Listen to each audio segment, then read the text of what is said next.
He's not actually diamond. But he's a Grandmasters. Wait, what? What do you mean he's diamond, but he's grandmasters? I'm season 5. He was Grandmasters, and I'm pretty sure I just checked his profile and said he was diamond. I don't know, but Portrait farming? guys, we're talking about SCS.Xenocider who has confused us all. Could also just be a Smurf or something. Possibly. But he's going up against isurus.SenDoh, the red Terran in the bottom left. So we have a TVT, Entombed Valley, BeGosu Weekly. I think this is round 2 now, or 3 now. I don't know what's going on with the buys and the people not showing and what. It's round 3. 3, okay. Yeah, or round 2. Oh, jeez. No, I believe it's round 3. I think round 2 was already played out by them. I'll actually check the brackets while you stay on the stream. I can do that. That's right. Sounds good to me. So this is actually round 2. Okay. This is round 2. Right. Okay. So this is going to be on Entombed Valley, and this map right here, I'm very interested to see a TVT on it. Of course, there is that only one watchtower in the middle there, but there's so many paths that you can take around, or not so many, I should say, but you can break down these rocks if you want and take that path, or you can go around on the outside. So to have some sort of real choke on your opponent, you're going to have to be extremely far up at about that like just outside their natural and third ramps right there if you want to really choke your opponent out or force them to kind of be in a bad position. Otherwise, I don't see it being as much of a standoff TVT map as some others are. Yeah, this is a map that's great for things like Hellion run-bys and stuff, because this weird, especially in these spawning positions with this weird left C thing going on between the naturals, because that's literally both naturals that are going straight towards the other person. That can lead for a lot of really key things, and controlling that area is going to be pivotal, because that way you can have warnings for drops, because these positions, drops will either be really strong or really weak depending on your vision. And I could also see possible Banshee play being decent here, as there is all that airspace to the left and behind. At least for SenDoh, he could get some Banshees out there and just run it up and down from that side, and then also tuck his Banshees away up in the corner if he did want out of range. Alright, but let's take a look at the starting build openers for both players. SCS.Xenocider may very well be going for Cloaked Banshees with this early refinery because the factory is not even halfway done, while we actually had a gasless expand off of 1 Rax for SenDoh. So SenDoh is getting down to his refinery now. What he may do is a 1-1-1 after the command center, after the Rax, which could be good if SCS.Xenocider is going for Banshees, because then you get out a Viking. Not exactly on time, but not exactly late either. It'll be a tight time, he'll take a little bit of damage, but he could minimize that if he saves scans for Cloak. But a scan from him to look at the front is going to be really key. But look at SCS.Xenocider is going to try and block a lot of the scout information by having these Marines at the top of the ramp.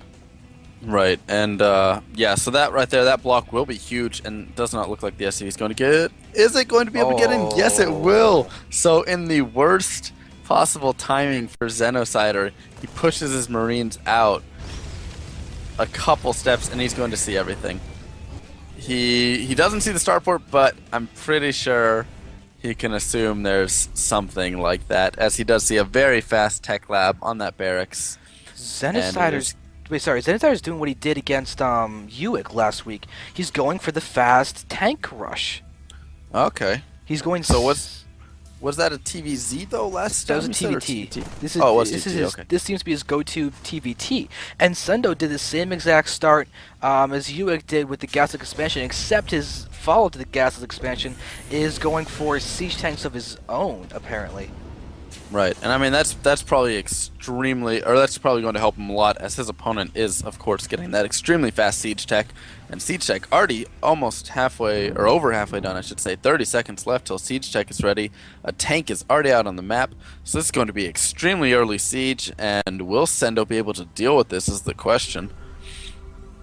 As he just has that Viking, he will have a tank there and siege tech just starting, so there's going to be a timing window where SCS.Xenocider can do some serious damage. Yes. But I'm worried about the length of this timing window. He's just got scanned, so SenDoh knows it's not going to be Banshees or anything going after him. We have a bunker being thrown down and everything, but SenDoh has his first tank out there. His siege mode is halfway done. He only needs to buy about 40, 50 seconds, maybe a minute or so, before he'll be in a much better spot, because he'll be able to repair this and keep it alive. He needs to pull back that Marine before that gets shot. Okay, it got shot anyway. Yeah, so I don't know, and I do see Xenocider expanding behind this, so I do like that because it looks like you can definitely tell his windows just kind of gonna be, be able to do a little bit of damage, but he's behind economically already because of that early expand by SenDoh. So we're going to have to see, and he just has a couple more harvesters out there, but he is mining from 4 refineries, so definitely can get a lot more tech out and faster upgrades if he wants anything along those lines. Yeah, but the big thing is the Viking is out for SenDoh, denying the vision for Xenocider. Xenocider's not being forced to scan to get the vision to attack this front. But SenDoh, wait a second, SenDoh wasn't scanning. He wasn't getting any shots off on that tank, and now we can see him pushing forward. But Xenocider's now unsieging. It looks like he's going to abandon his contain. Yeah, so it looks like he has to back off there as he didn't have the ramp. He did not want to keep having to waste scans right there constantly. And he might just go in for some sort of other push. I'm not exactly sure. He's just going to back up, and there you go. Try and get that choke on his opponent right outside, which I was talking about before. So if he can do that for a long enough time and hold his opponent within there, he can possibly take a faster third and then get back in this economically and get those. There we go. Just starting those refineries right now at his natural. Yeah. I have to say I'm worried for Xenocider because SenDoh has a tank lead. We see Xenocider, the tank rushing player, having fewer tanks than the gasless expanding player.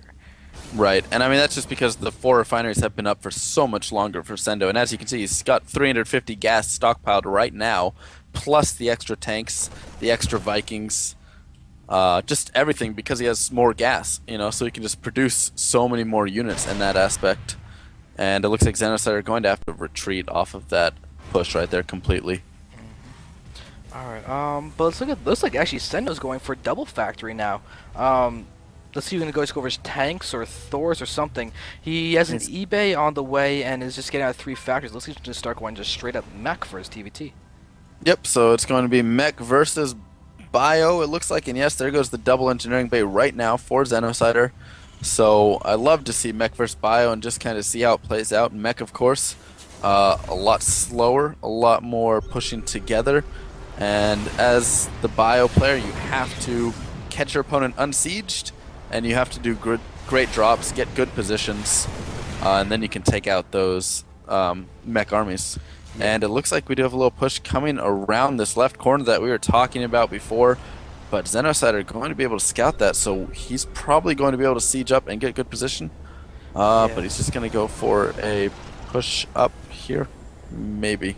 Can't actually hit anything, but look at the Viking count, because that's really, really key right now. Xenocider is going for a complete counterattack, which is actually, I love this play by Xenocider. This is actually really good. He's got more than enough to take down 2 tanks that are in siege mode over there. Now we're going to see them starting to get repaired, but the SCVs are going to push forward, but tanks are getting targeted down, and now we just have SCVs versus an army, and that's always bad for the SCVs. And SenDoh doesn't have any medevacs to elevate her into the natural, but there we have SenDoh with 2 tanks over here. He may be able to stabilize in a second or two, but still the damage has kind of been done. Right, and there was a lot of damage done by that, and I love that SenDoh did have the double factor right there, was able to do a decent amount of damage, but now Xenocider's lost his whole army. And not only that, Xenocider lost a full medevac he was trying to just drop onto those tanks, I think. Did he really? I don't know. Oh, that's rough. I think so, because I saw something explode right there too. So now Xenocider definitely has put himself in a bad position. I love the idea for the counterattack. He needed to get up there and focus those tanks down faster though, and that was definitely a problem. He waited a little bit to attack the supply depot for a few hits, and the tanks got off about 3 extra shots than they needed to, which did just too much damage. But if he could have pushed in there, split his army up a little bit to deal with those tanks on the high ground as well, I think Xenocider could have possibly ended the game right there, or done enough damage to really get himself back in, but now he's going to be a little bit behind. Yeah, this is a really strong position for SenDoh. the units in the belt. We have another counterattack with this inferior force from the last time, moving down there. We see And oh, go ahead. SenDoh just scouted that with an SCV, and he's actually getting a position up, but he doesn't quite have the numbers yet. But with this production of these tanks and everything coming in his main base, he's literally producing 4 tanks at a time. This is such a heavy emphasis on the tanks. It's almost like we're back in Brood War. I mean, Right. seriously, because tanks were just so key for everything. And it looks like SenDoh is just going to be able to push right up into this base here, uncontested. Yep. And there's not much that Xenocider can do right there. Xenocider does have his units in the base as well, but so many tanks being produced, SCVs being pulled all around, and it looks like they'll probably be able to pick it off. And yes, Xenocider is going to GG out of the game. Yep, so good win by SenDoh, just great play, and 4 tanks at once is kind of a way to go for the most powerful army ever really quickly. So, Yeah. good stuff there. And I mean, that all just came